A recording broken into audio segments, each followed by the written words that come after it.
اوقات كتير بنكون عاوزين نخفي الستوري او الحاله بتاعتنا على الواتساب عشان مفيش حد يشوفها، سواء بقى عاوزين نخفيها عن شخص معين مش عاوزين يشوف اللي احنا منزلينه كستوري او حاله او مجموعه اشخاص، او عن كل الناس. انا عاوز اعتذر النهارده عن كل الناس، بس انا عاوز انزل ستوري برضه. ففيديو النهارده هنشرح فيه ازاي تخفي الستوري او الحاله بتاعتك في الواتساب عن شخص معين او كل الاشخاص اللي عندك.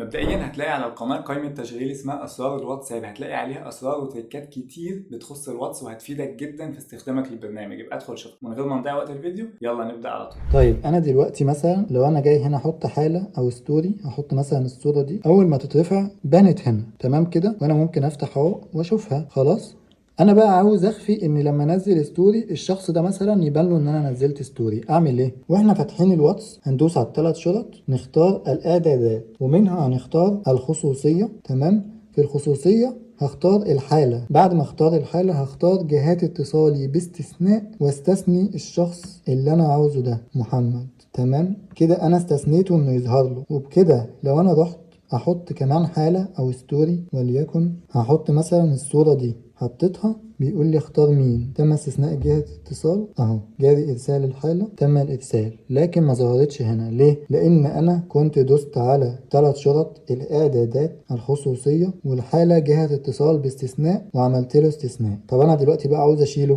هشيله صح، اتشال. عاوزين نتأكد، هروح احط حالة جديدة، ادي المستجدات، وهختار حالة جديدة، هختار الصورة دي صح. بصوا اول ما تتحط هنا جهات اتصالي صح، جاري الارسال، تم الارسال، ظهرت اهي. بصوا والقديمه ظهرت لكن اللي في النص ما ظهرتش، يعني هنا في 2 بس حاله صح كده، لكن هنا اصلا في 3، 1 2 3، ادي 1 وادي 2 وادي 3. وبكده احنا اتعلمنا ازاي نمنع ان شخص معين يشوف الحاله بتاعتنا لما نحطها. بس كده. لو عندك اي استفسار او حاجه محتاج تعرفها اكتبها في كومنت وهرد عليك. انا شهاب الخولي، والقناه هتلاقي عليها كل حاجه تخص التكنولوجيا، سواء اسرار وتريكات زي الفيديو ده كده، او احدث موبايلات بتنزل السوق وكل المنتجات التكنولوجيه. فلو اول مره تشوفني اشترك في القناه واعمل لايك للفيديو لو عجبك. اشوفك الفيديو الجاي. سلام.